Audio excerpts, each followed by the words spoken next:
Vous savez, ce procès est injuste. Ce procès n'est pas juste. Ce procès est discriminatoire. On en veut aujourd'hui au président Moussa Dadis pour avoir été le commandant en chef des forces armées. On fait comme s'il était le seul chef militaire ou le seul militaire pendant la transition militaire. Pendant qu'on est en train de juger cette affaire, le général Sekouba Konaté, qui était à l'époque des faits le ministre de la Défense, qui partageait le pouvoir à part égale avec le président Moussa Dadis Camara, est en liberté. Toutes les commissions rogatoires, tous les actes qui ont été posés de nature à recueillir sa version des faits par rapport à cette procédure ont été voués à l'échec. Pourquoi seulement le capitaine Moussa Dadis Camara? Pourquoi le général Sekouba Konaté n'est pas là pour apporter, n'est-ce pas, sa version des faits? Vous l'avez entendu. Le général Oumar Sano dit que j'aurais souhaité que le général Sekouba Konaté soit là. On parle de Kaléa.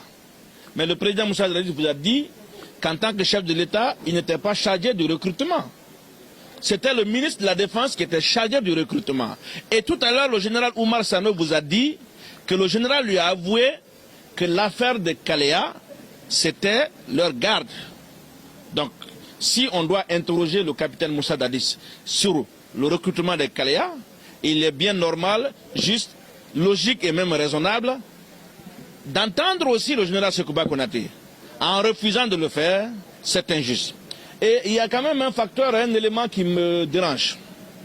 Dans ce dossier, on a comme l'impression que tout ce qui est favorable ou tout ce qui est dit en faveur du président Moussa Dadis Camara n'est pas la bienvenue.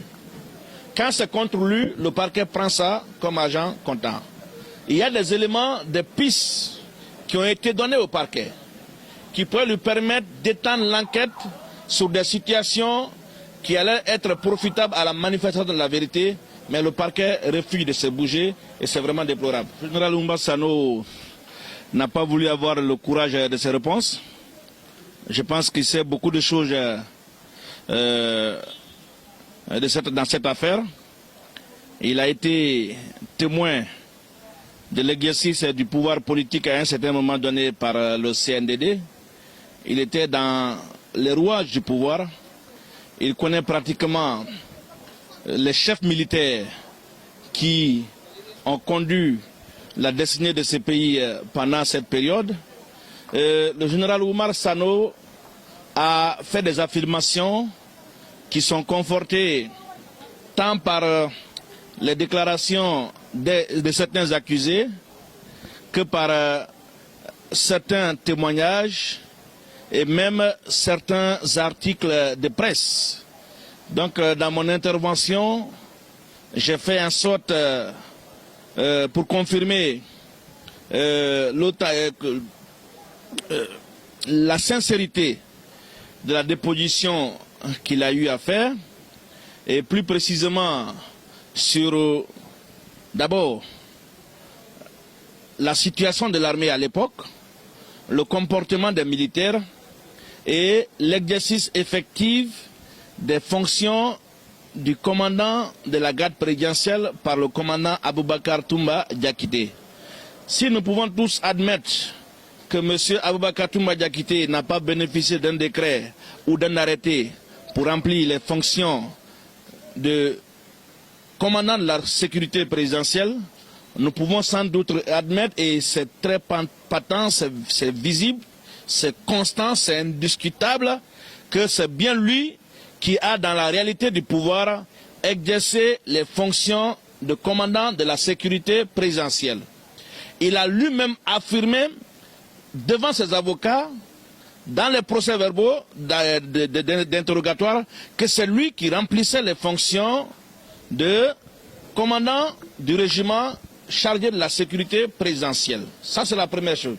Deuxième chose, il a aussi souligné que Marcel était son adjoint.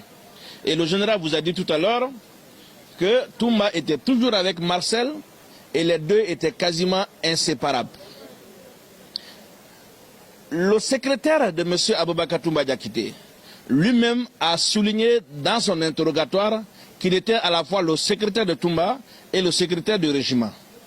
Il a lui-même soutenu que dans la réalité des faits, c'est Toumba qui assurait les fonctions de commandant de la sécurité présidentielle.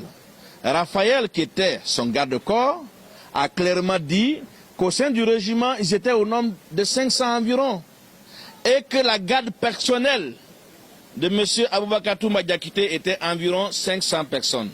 Alors, avec toutes ces informations, avec toutes ces preuves, est-ce qu'on a besoin de douter que M. Aboubakar Toumba n'était pas le commandant du régiment?